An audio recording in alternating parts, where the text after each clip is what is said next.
Assalamualaikum warahmatullahi wabarakatuh. Alhamdulillahi rabbil alamin. Wassalatu wassalamu ala asyrafil anbiya'i wal mursalin Sayyidina Muhammadin wa ala alihi wa sahbihi ajma'in, amma ba'du.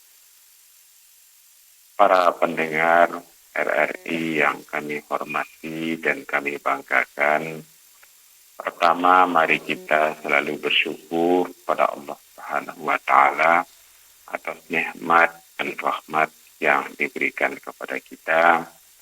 Dan kedua, salawat dan salam kita haturkan kepada junjungan kita Nabi Agung Nabi besar Muhammad Sallallahu Alaihi Wasallam.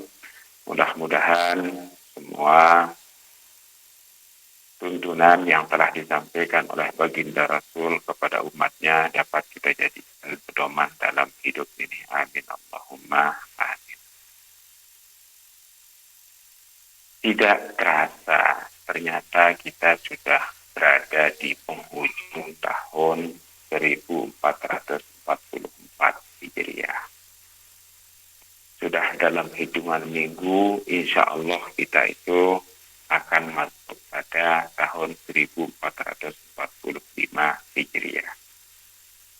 Persoalan yang harus atau pertanyaan yang harus kita kemukakan adalah, apakah pada tahun 1944 Hijriah ini seluruh aktivitas kita itu adalah merupakan aktivitas yang baik atau aktivitas yang terpuji?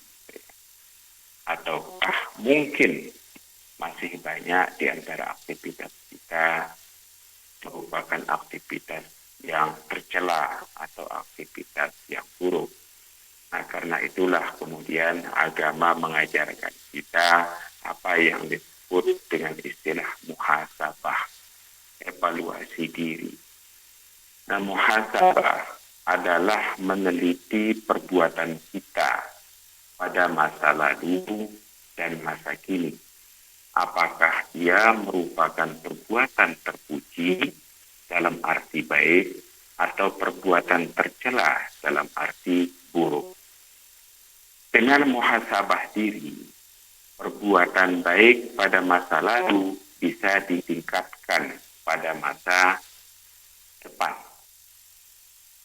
baik kualitasnya maupun kuantitasnya.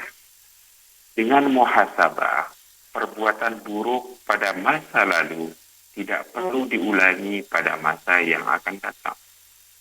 Maka dengan muhasabah, hari esok kita akan lebih baik di dunia juga dan di akhirat insya Allah.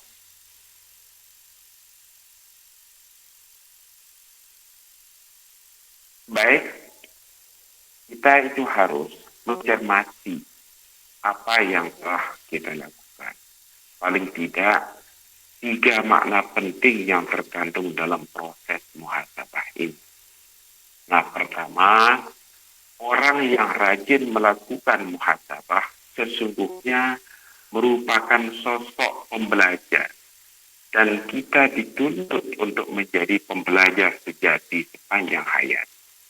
Banyak kisah di dalam Al-Quran yang harus menjadi bahan pelajaran untuk peringatan ke depan buat kita. Dan hanya sosok pembelajar yang bernama ulil albab. Jadi istilah ulil albab ini adalah merupakan istilah bagi seseorang yang memiliki ilmu pengetahuan, yang mampu belajar dari kisah-kisah masa lalu tersebut. Dalam hal ini adalah kisah-kisah yang tercantum di dalam Al-Quran atau juga mungkin dengan pengalaman kehidupan kita sehari-hari. Nah, sosok pembelajar sejati adalah sosok yang selalu berpikir dan berpikir sehingga mampu mengakumulasi ilmu yang didapatkan untuk diamalkan. Itulah mengapa Allah Subhanahu wa Ta'ala meningkatkan derajat orang-orang yang berilmu. Tidak lain karena orang-orang yang berilmu inilah yang diharapkan bisa terus menebar rahmat di muka bumi. Orang-orang yang berilmulah yang bisa merancang arah perubahan sosial di masa depan. Sebagaimana firman Allah Subhanahu wa Ta'ala yang artinya Allah akan meninggikan orang-orang yang beriman di antaramu dan orang-orang yang diberi ilmu pengetahuan beberapa derajat. Dan Allah Maha mengetahui apa yang kamu kerjakan. Ini adalah tercantum di dalam surat Al-Mujadalah ayat 11. Sosok ulil albab yang pembelajar ini semakin diharapkan perannya dalam transformasi bangsa. Oleh karena itu, di era yang serba cepat dan penuh ketidakpastian ini, maka sosok pembelajar juga harus dimaknai sebagai sosok yang adaptif dengan pola pikir yang terus memacu skill dan juga kelincahan dalam belajar yang tinggi. Kemampuan kecepatan belajar ini sangat penting agar bisa berperan menjadi penentu dalam perubahan ini. Nah, itu adalah makna muhasabah yang pertama. Lalu yang kedua adalah muhasabah mengandung makna perlunya orientasi pada masa depan. Tujuan evaluasi diri adalah untuk lebih baikan di masa depan. Ada dua dimensi masa depan, yaitu masa depan di dunia dan di akhirat. Ayat 18 surat Hasyr merupakan fondasi tentang visi masa depan.